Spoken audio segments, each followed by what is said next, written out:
예, 안녕하세요. 오늘 더불어민주당 정청래 당대표와 상임 고문담 간담회 사회를 맡은 당대표 비서실장 한민수입니다. 오늘 이 간담회는 정청래 신임 당대표 취임을 맞아서 상임 고문님들의 고견을 청해 듣고자 마련된 자리입니다. 먼저 오늘 간담회 참석해 주신 상임 고문님들을 소개해 드리겠습니다. 김원기 상임 고문님 오셨습니다. 임채정 상임 고문님 오셨습니다. 문희상 상임 고문님 오셨습니다. 김진표 상임 고문님 오셨습니다. 정세균 상임 고문님 오셨습니다. 이해찬 상임 고문님 자리해 주셨습니다. 박병석 상임 고문님 자리해 주셨습니다. 이용득 상임 고문님 오셨습니다. 이어서 우리 더불어민주당 측 참석자를 소개하겠습니다. 정청래 당대표님 자리해 주셨습니다.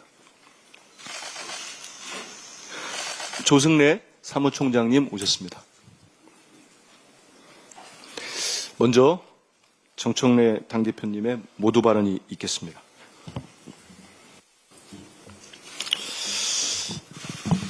조남만 들어도 민주당의 역사가 생각나고 고개가 절로 숙여지는 존경하는 우리 고문님들 뵙게 돼서 정말 고맙고 반갑습니다. 당의 어른이시자 민주당을 지켜오신 상임 고문님들께 이렇게 한자리에서 인사드리게 돼서 개인적으로도 영광스럽습니다.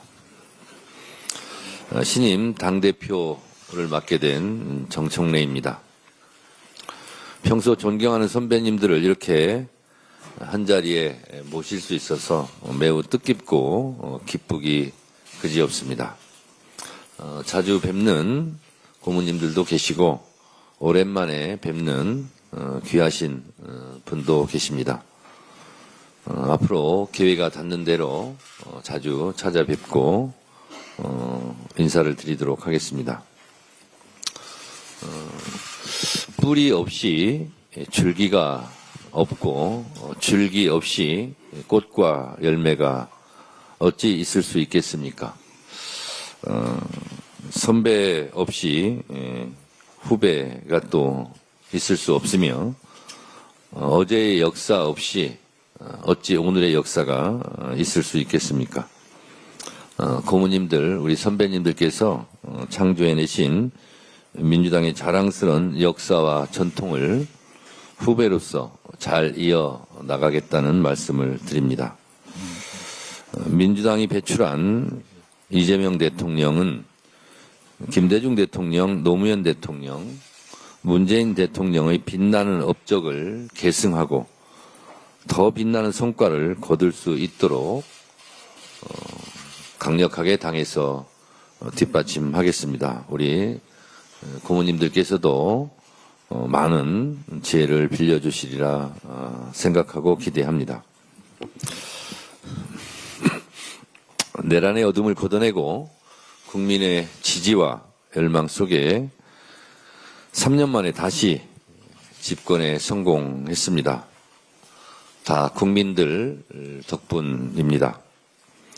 짓밟혔던 민주주의, 무너졌던 헌정 질서가 다시 회복되고 대한민국 국가, 국민이 정상적으로 활동할 수 있게 되었고 무너졌던 질서도 다시 바로 세우고 있습니다. 민생의 어려움을 극복하고 대한민국이 이제 정상화의 길로 접어들었습니다. 국민의 손으로 다시 세운 이재명 정부의 성공적인 국정 운영을 위해서 우리 모두가 역량을 집중할 때라 생각합니다. 앞으로 선배님들의 많은 지혜와 역할을 기대합니다. 하지만 아직은 내란이 끝나지 않았고 대한민국을 온전하게 정상화시킬 길은 아직도 멀고 험합니다. 지난 3년 망가졌던 민주주의 그리고 어려움에 빠진 경제를 회복하는데 다시 힘차게 일어서야 하겠습니다. 내란 세력을 단호히 척결하고 정의와 역사를 바로 세우는 일에 당을 지켜주신 우리 고모님들, 선배님들께서 많이 도와주시기 바랍니다. 정치라는 경랑 속에서 선배님들의 해안은 우리 당의 위기를 극복하는데 좌표, 이정표가 되어 주셨습니다.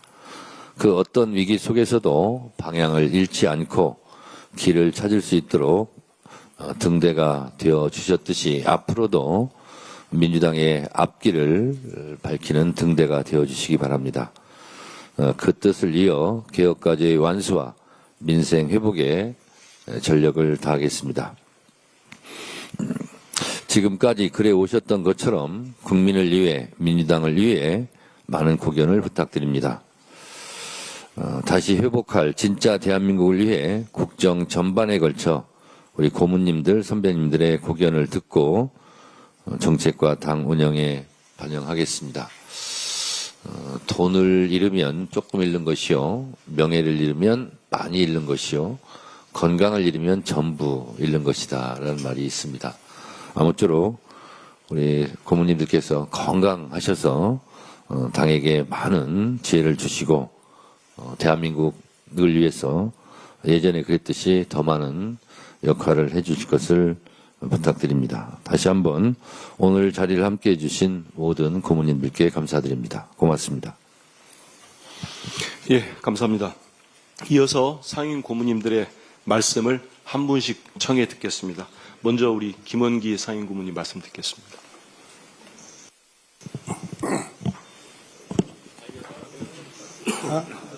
앉아서요? 앉으세요. 하세요. 주인이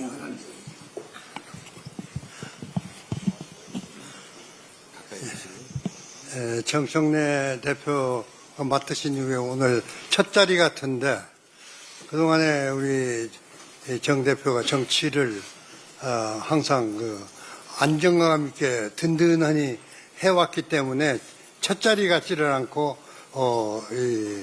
상당히 익숙한 자리 같습니다. 앞으로 그동안에도 그렇게 든든하니 신뢰를 주고 잘 해왔듯이 정청래 대표가 우리 당을 안정감 있게 든든하니 계속해서 잘 이끌어 주실 것으로 믿고 또 부탁합니다. 우리 오늘 고문들이 모인 첫 자리인데 우리도 정청래 대표의 정치가 그 어느 때보다도 안정감 있고 성공할 수 있도록 우리도 모든 힘을 다해서 아마 정청래 대표의 정치를 도울 것입니다. 다시 한번 축하드리고 우리가 오늘 첫 자리인데 앞으로도 계속해서 우리 당이 계속해서 승리하면서 나갈 수 있도록 최선을 다하겠습니다. 다시 한번 축하드립니다. 예, 김원기 상임 고모님 좋은 말씀 감사합니다. 그 말씀 중간에 우리 정동영 상임 고모님 오셨습니다. 예, 계속해서 우리 임채정 상임 고모님 말씀 듣겠습니다.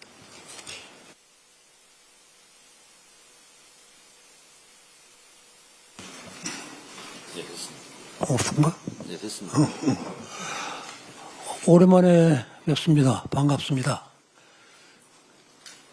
정청래 대표하고 옆자리에서 이 얘기하리라고는 생각을 못했었는데 오늘 내가 옆에 있으니까는 내가 모르는 저력을 가진 분을 내가 미처 몰랐구나 하는 그런 생각을 합니다. 축하합니다. 좀 뒤늦게 당선을 축하할 뿐만 아니라 요즘 정청래 대표의 행보에 대해서도 신뢰를 보냅니다. 뭐 이 얘기를 듣고 이런 자리에서 해야 할지는 모르겠는데, 우리 민주당은 역사적으로 내란과 싸워서 성장한 정당입니다. 유신 정권 때도 그 전에 5.16 쿠데타부터 그 내란이죠. 전두환 내란, 그리고 이번에 윤석열 내란. 그 내란 과정 속에서 민주당은 국민과 함께 피 흘리고 핍박받고 온갖 고통을 겪으면서 살아온 정당이고 국민을 대표해왔던 정당입니다. 이제 그 내란의 뿌리를 끊어야겠다라고 말하는 정청래 대표의 발언이 때로는 과격하게 들릴지 모르지만 그 본질에 있어서 올바른 역사적 맥락을 이어가고 있다고 생각합니다.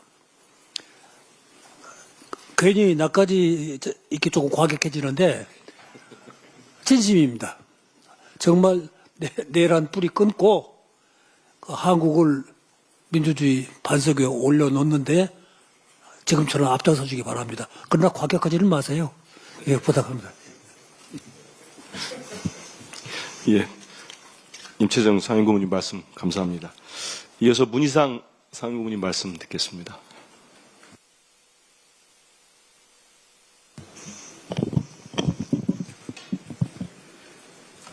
예, 축하합니다. 반갑습니다.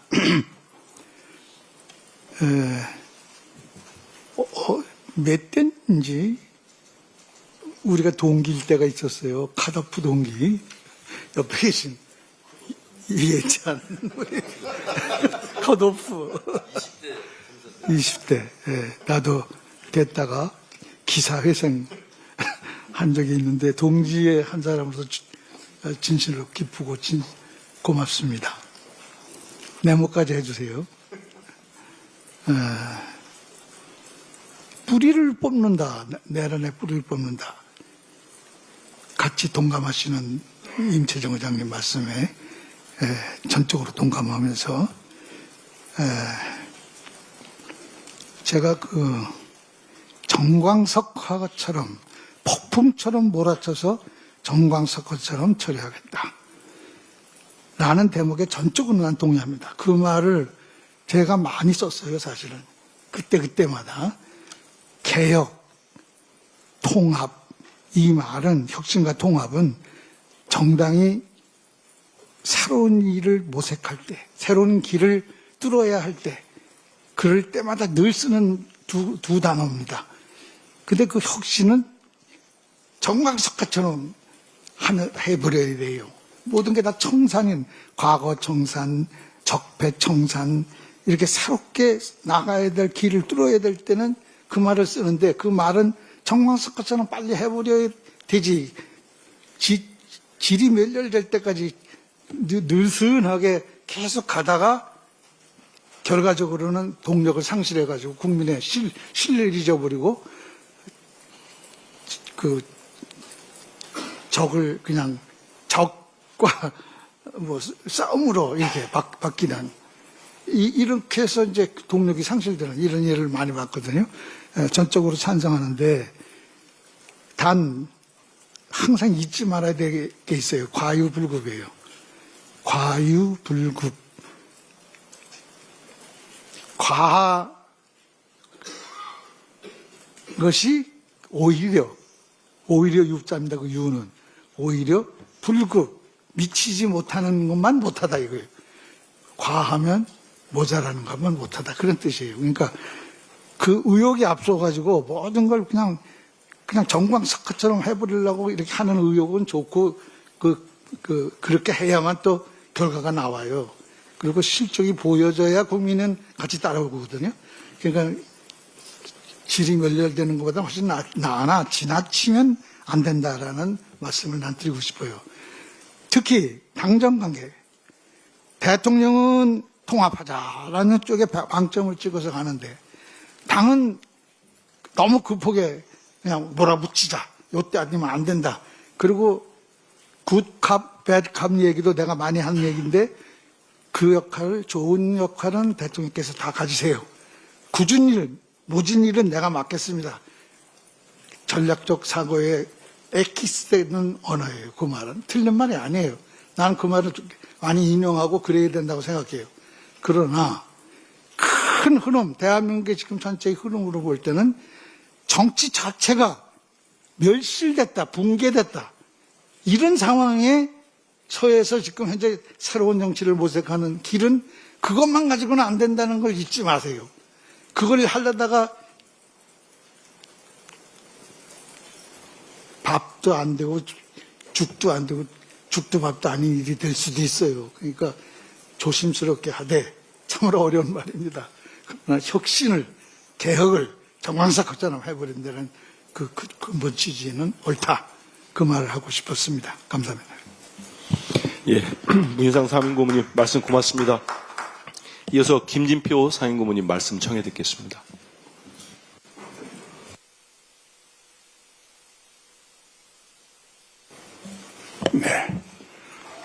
정청래 대표께서 오랜 정치 경륜을 바탕으로 당대표 취임 이후 여러 가지 어려운 과제들을 잘 처리해 가고 계셔서 아주 든든하게 생각합니다.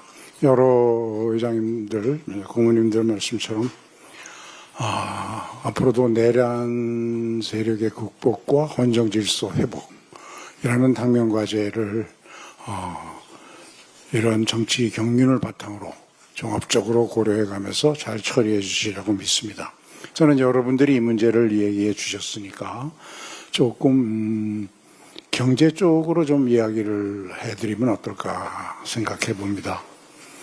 어려운 국내외 여건 속에서도 이재명 정부가 출범하면서 많은 지지를 받는 것은 저는 그 통치 철학, 실용에 국민들의, 그것이 부자든 가난한 사람이든 많이 배운 사람이든 못 배운 사람이든 모두 공감하고 있다고 생각하는데, 이 실용은 우리가 처한 경제 여건으로 봐도 그렇고 또 우리의 이 외교 안보상의 여러 가지 리스크를 봐도 그렇고 이걸 극복할 수 있는 우리의 지정학적인 위치, 이것은 실용주의를 극대화하지 않고는 하나도 풀 수가 없다 하는데 많은 국민이 공감하고 있다고 생각합니다. 그런데 최근에 가장 힘든 과제라고 국민들이 생각했던 관세 한미 간의 협상을 어려운 여건 속에서도 무난하게 잘 마무리했는데, 문제는 그 후속 조치 중에 잘 국내에서 논의가 안 되는 의제가 하나 있는데, 그건 뭐냐 하면 우리나라의 뭐 자동차나 반도체를 비롯한 배터리라든가 주력 기업 한 20여 개가 사실상 3,500억 달러, 우리 돈으로 한 400조에 달하는 대미 투자를 할 의무를 지고 있습니다. 이렇게 되면 주력 기업 한 20, 30개는 사실상 국내 투자를 앞으로 한 10여 년간 할 수 있을까? 그러면 이로서 초래되는 제조 공동화를 어떻게 해결할 것인가? 이 문제에 집권 여당으로서 좀 초미의 관심을 가지고 많은 전문가들의 지혜를 모아서 우리 제조업의 공동화되는 것 아니냐라는 걱정과 우려를 해소시킬 수 있는 종합적인 대책, 특히 특별 입법이 반드시 필요하다고 생각합니다.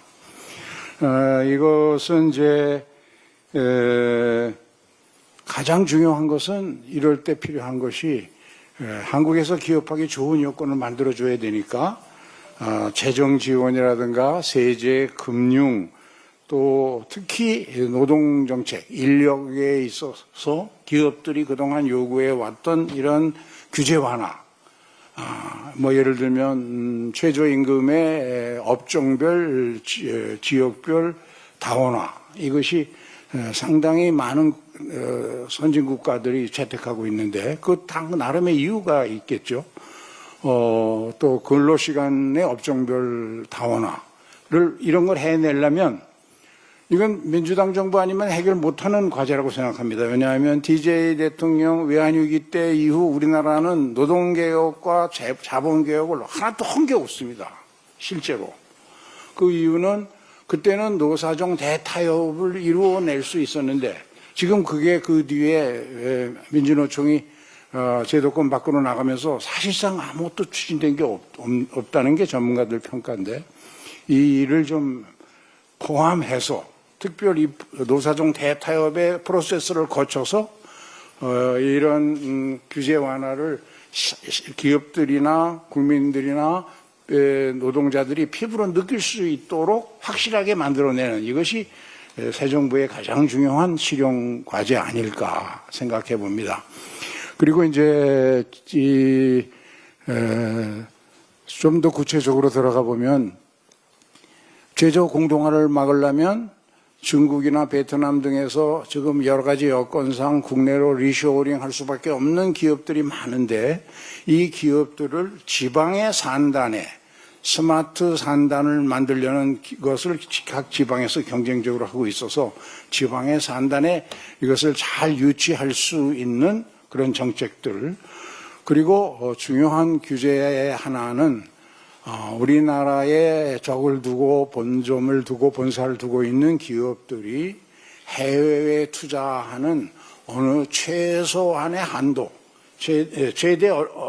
최소한 국내에 어느 비율은 투자해야 한다는 것을 그거로 해야만 재정 지원, 금융 지원, 세제 지원 받을 수 있고 지방 산단에도 입주할 수 있다고 하는 그런 것들을 종합한 좀 입법이 필요할 때 아닌가 해서 말씀을 드립니다.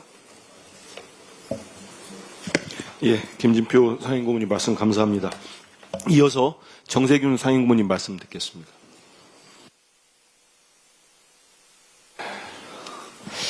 우리 정청래 대표님 축하합니다. 제가 그 지역구민입니다. 참 그 정치를 대선배님들이 계시지만 저도 오래 했어요. 요즘에 국민들 뵙기가 참 송구하지요. 그래도 국민들께서 희망을 가져주시는 것 같아서 다행입니다만은 윤석열 정부가 뭐 역대 최악의 정부였다고 봐야 되겠죠. 그 원인이 어디에 있는가? 이분이 대통령이 돼서는 안 될 분이 대통령이 됐기 때문에 그랬죠. 근데 그 이후에 또 전혀 정치를 제대로 하지 않고 나 홀로 자기 멋대로 이제 국정을 운영을 하면서 국민에게 정말 큰 고통과 어려움을 안겨준 분이에요. 이분이 그 여러 가지 뭐 실정이 한두 가지입니까만은 야당 대표를 만나는데 1년 8개월이 걸렸습니다. 그러니까 윤석열 정부가 이렇게 그 파멸하는 그 근저에는 저는 정치 실종이 원인이 있다 이렇게 봅니다. 그래서 우리 이재명 대통령이 이제 취임을 하고 나서 제일 먼저 여러 정당 대표들을 만났고 또 원내대표들하고 점심을 하고 뭐 이런 노력은 이 윤석열 정부와는 다른 정치를 하겠다, 다른 방식의 국정 운영을 하겠다라고 하는 그런 이 표시라고 저는 생각을 합니다. 그래서 그런 노력이 꼭 국민을 정말 등 따숩고 배부르게 하는 또 국민을 제대로 섬기는 정치가 이재명 정부에 의해서 또 민주당 정부에 의해서 만들어졌으면 하는 기대를부터 먼저 말씀을 드리고요. 지금 이제 최근에 민주당이 당원 중심의 정당으로 많이 발전을 했습니다. 뭐 당연히 정당의 주인은 당원이어야 되겠죠. 거기에 공감을 합니다. 그런데 이제 우리 국민은 당원만으로 구성되어 있는 것이 아니기 때문에 집권 여당은 당원만을 바라보고 정치를 해서는 안 되는 거 아닌가. 당원이 아닌 국민 여러분들의 뜻을 어떻게 수렴하고 받들 것인가 하는 노력도 함께 만들어져야 되겠다. 그래서 당원들의 열렬한 지지를 받는 정당, 또 대통령, 당대표는 매우 중요합니다. 그러나 당원 아닌 국민들로부터도 존중을 받고 또 함께하는 그런 정당으로 발전해 주어야, 그래야 우리 대한민국이 미래지향적이고 좀 더 발전적인 그런 정당으로 거듭날 수 있을 것이다 하는 말씀을 드리고 싶고요. 마지막으로 그 8월 15일 저녁에 이제 국민 임명식을 준비한다고 이렇게 보도가 되고 있습니다. 저는 이제 주로 광화문에 주로 있습니다. 제가 참 그 광화문에 있다 보면 뭐 항상 갈등과 분열과 또 논쟁과 그렇게 굉장히 어려운 일들이 일어나고 있죠. 이번에 8.15 임명식만은 이제 모든 국민의 축제 속에서 이 임명식이 이루어져야 될 것이다. 그렇지 않고 이제 일부의 국민들만 참여하거나 또 국민들만 지지하는 그런 임명식이 된다면 그 의미가 반감이 되지 않겠는가. 그래서 우리 당에서 그 국민 임명식이 국민들과 함께 축제 임명식이 될 수 있도록 고안하고 노력하고 또 조직하는 그런 지혜가 있었으면 좋겠다라고 하는 당부의 말씀을 드리고 싶습니다. 감사합니다. 예, 정세균 상임고문님 말씀 감사합니다. 이어서 이해찬 상임고문님 말씀 듣겠습니다.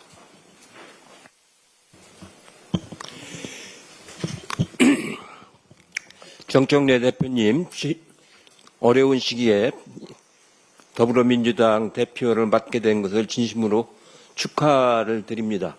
그러면서도 또 미안하기도 합니다. 어려운 시기에 맡겼기 때문에. 3년 만에 끝났기에 망정이지 2년만 더 갔으면 나라 꼴이 어디까지 갔을지 모르겠습니다.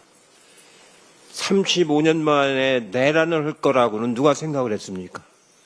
그건 군부대나 하는 짓이지 당선된 대통령이 하는 짓은 아닙니다. 그러나 우리 국민들이 결연하게 맞서서 내란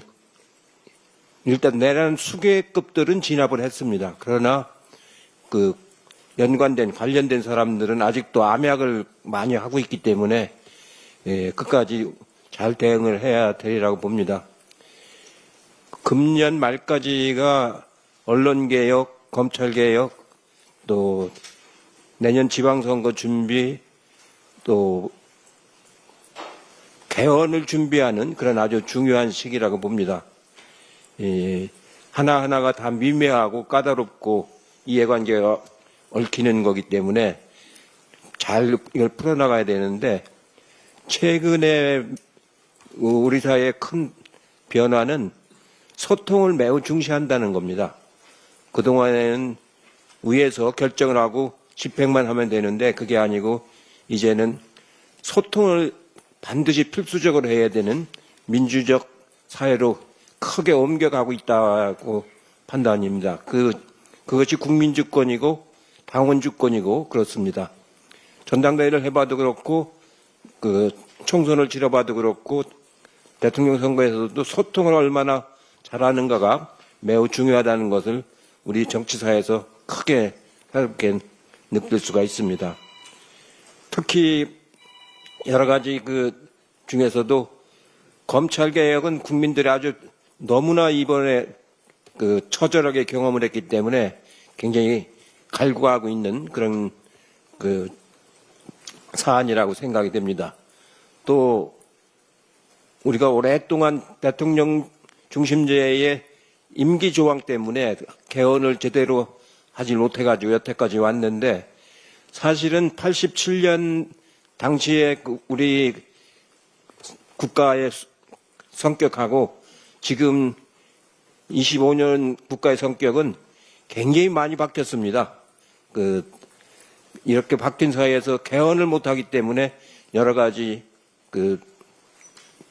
뭐라고 그럴까요? 좀 부실한 부분들이 아주 많은데 개헌 논의도 그냥 얼렁뚱땅 하는 게 아니고 지금부터 당에서 잘 준비를 해서 충분히 소통을 국민들과도 소통을 하고 여야 간에도 소통을 하고 이렇게 해서 좋은 안을 가지고 내년 지방선거 때까지는 개헌을 마무리 짓는 게 좋겠다고 생각합니다. 그걸 못하고 나면 그 다음에 다시 개헌할 수 있는 기회를 찾아내기가 또 쉽지 않을 거라 봅니다. 그리고 5년 단임제 대통령이라는 게 정상적인 건 아닙니다. 87년도 개헌을 할 적에 임시방편으로 한 건데 그게 여태까지 지금 지속이 되고 있습니다. 내년 개헌을 할 적에 다음 대통령 선거, 그러니까 22대 대통령 선거 때는 4년 중임제로 해서 2030년에 대통령을 선출하는 그때부터는 4년 중임제 대통령을 선출하는 안쪽으로 개헌안을 준비하는 게 어떨까 하는 저 개인적인 소견입니다. 그동안에 정치를 이래저래 오랫동안 해온 사람으로서 소견을 좀 말씀을 드리고 싶습니다. 아무쪼록 이 복잡하고 다단한 문제를 국민들하고 충분히 소통을 하고 각 해당 부분하고도 충분히 소통을 하고 문제를 해결해 나가야 될 거라고 봅니다. 그리고 특히 정부 여당의 협의는 굉장히 총체적이고 종합적이어야 됩니다. 지금 다행히 의료대란이 큰일 날 뻔했는데 균형이 없으니까 저런 게 생기는 거거든요. 의대 정원을 2,000명으로 늘리면은 우리나라 가장 중요한 공과대학이라든가 이런 이공계 역량은 굉장히 약화가 되는 겁니다.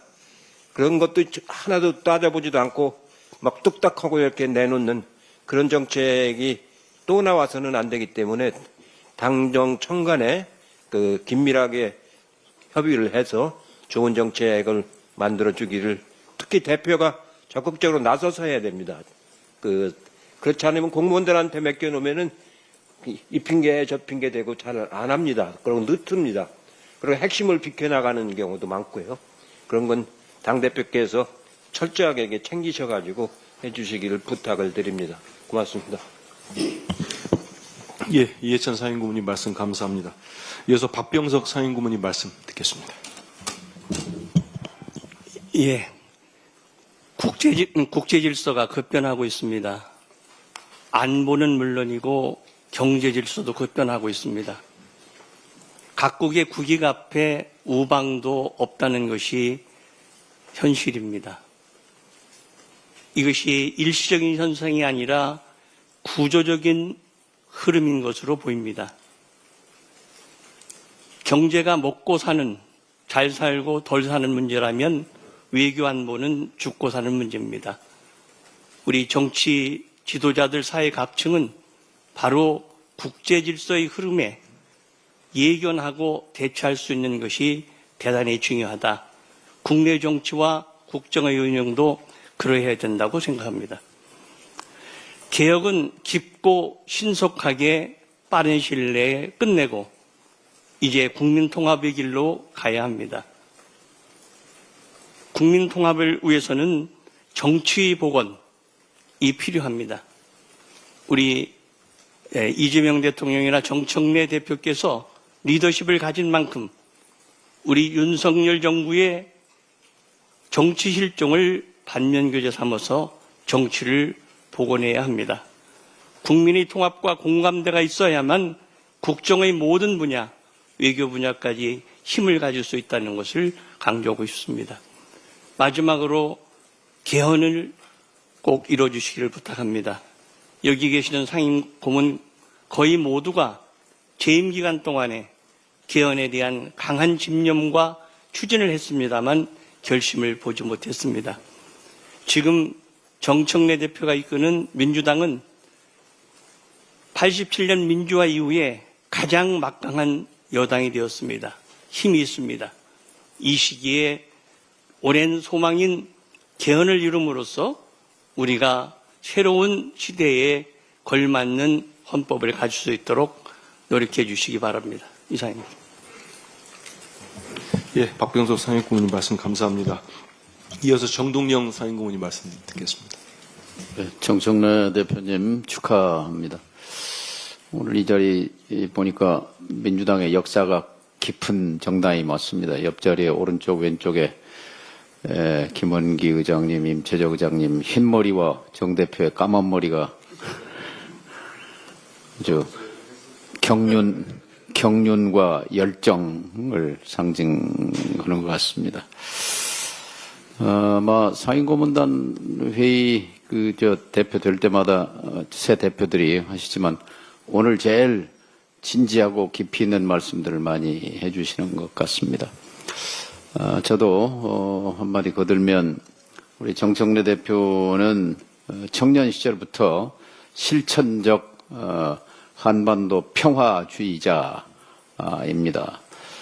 자주 평화 민족 대단결 그게 아마 정청래 대표의 걸어온 노선인데 이것은 7.4 공동성명에서 박정희 대통령이 천명했던 자주평화 민족 대단결 노선과 같다고 생각합니다. 지난 3년 동안 백낙정 선생께서 3년을 변칙적 사태였다 이렇게 규정하셨는데 지난 3년 동안 내치만 파괴된 것이 아니라 외치도 파괴되고 또 자주 평화 민족 대단결이라는 이 세 가지 기둥도 파괴됐다고 생각합니다. 그래서 2025년 현재 이제 북쪽에서는 적대적 두 국가를 선언하고 있는데 정청래 대표의 리더십 하에 민주당과 정부가 힘을 합쳐서 이것을 평화적 두 국가로 전환하는 것이 시대적 과제다 이렇게 생각합니다. 저기 지금 사진 속에서 웃고 계신데 김대중 대통령의 40대 시절 46살의 청년 정치인 김대중 후보가 주창했던 4대국 교차 보장론 한중수교, 한소수교 그리고 북미수교, 북일수교가 한반도 평화 공존의 길이다, 안전보장의 길이다라고 설파했던 것으로부터 55년이 경과했는데 아직 절반밖에 오지 못했습니다. 이재명 정부 5년 동안 반드시 북미수교, 북일수교라는 그런 민주당의 오래된 공약 비원이 이루어지기를 바라고 정청래 대표 지도력 아래서 2026년도가 한반도의 해가 되기를 간절히 기대합니다. 감사합니다. 예, 정동영 상임고문님 말씀 감사합니다. 끝으로 이용득 상임고문님 말씀 청해 듣겠습니다.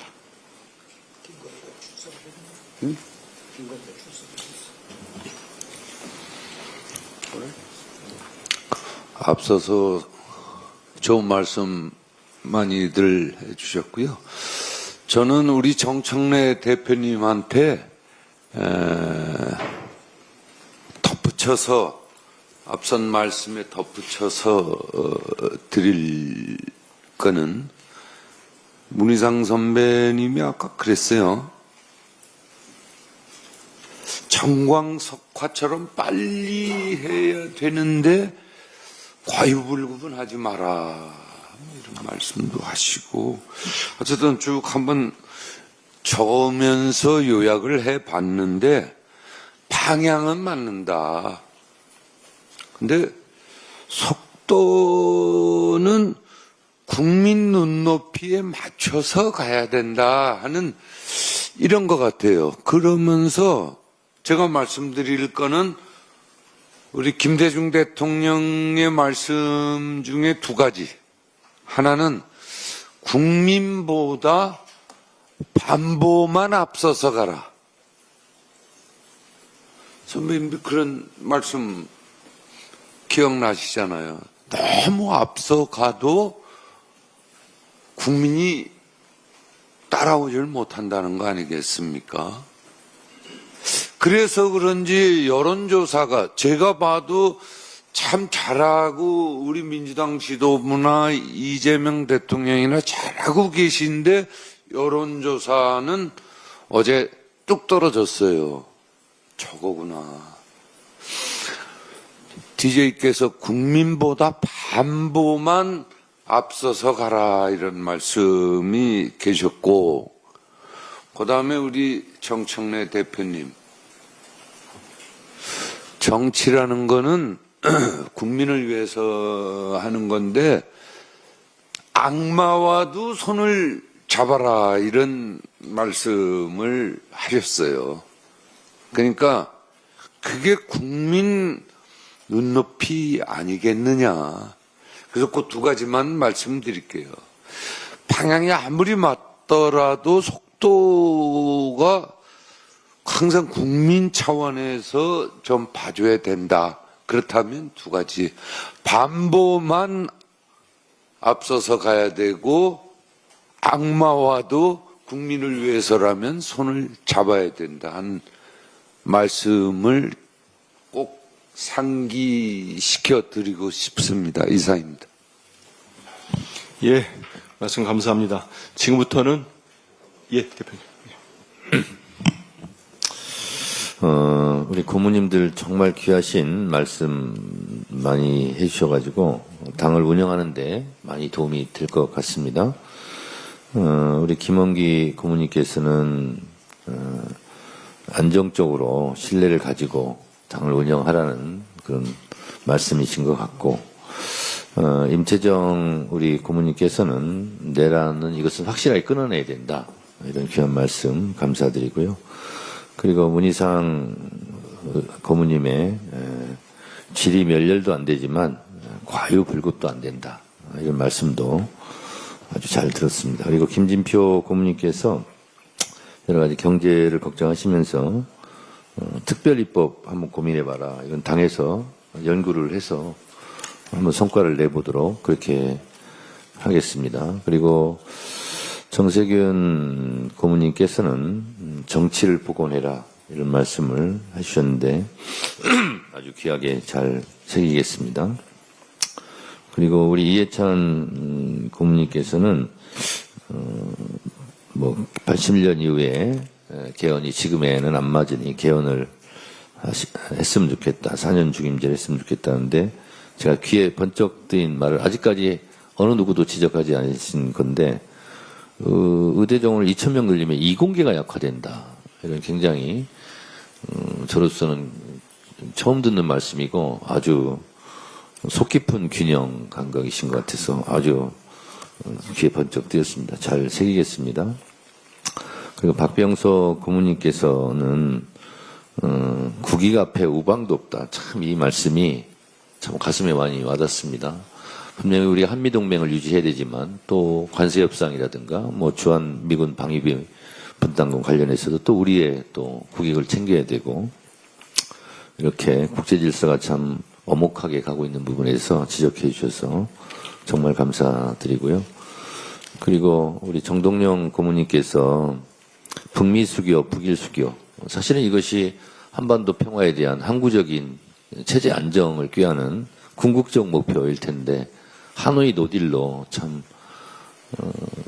아쉽게 됐습니다. 제가 김대중 대통령 살아계실 때 저희 지역구니까 갈 때마다 하셨던 말씀이 올브라이트 미 국무장관이 평양을 가고 클린턴이 평양을 가기로 돼 있었는데 그 미국 대선에서 엘고가 연방법원에서 지면서 그게 무산이 돼서 천추의한이고 박복한 민족이라고 계속 말씀하셨는데 하여튼 우리의 한반도의 운명을 우리 스스로 한번 개척하는데 최대한 우리 또 장관님이시니까 또 노력해 주시기 바라고요. 우리 이영두 고모님께서 국민과 항상 발맞춰 가라 이 말씀을 잘 새겨서 하겠습니다. 김대중 대통령이 또 저한테 그런 말씀도 하셨어요. 국익을 위해서는 악마하고도 손잡아야 된다. 그런 말씀 하셨는데 같은 맥락으로 잘 새기겠습니다. 오늘 고모님들 말씀을 듣다 보니까 제가 그런 생각이 드네요. 이렇게 당대표가 되고 나서 한번 이렇게 인사드리는 것은 부족하겠다. 그래서 3개월에 한 번씩 제가 좀 모셔야 되겠다. 그런 생각이 듭니다. 그래서 지금이 8월이니까 올해 안에 11월 안에 또 한 번 모시고 있어 3개월에 한 번쯤은 모시고 이렇게 귀한 말씀을 듣는 것이 당 운영하는데 굉장히 도움이 되겠다는 생각을 오늘 너무 절실하게 들었습니다. 그래서 고모님들 3개월에 한 번씩 모시는데 반대하시는 고모님 있으면 손 한번 들어보세요. 아무도 안 계시죠? 네, 그러면 2달에 한 번 그러면 3개월 안에 두 달도 될 수 있습니다. 그래서 3개월 안에 꼭 제가 모시겠다는 말씀 드리겠습니다.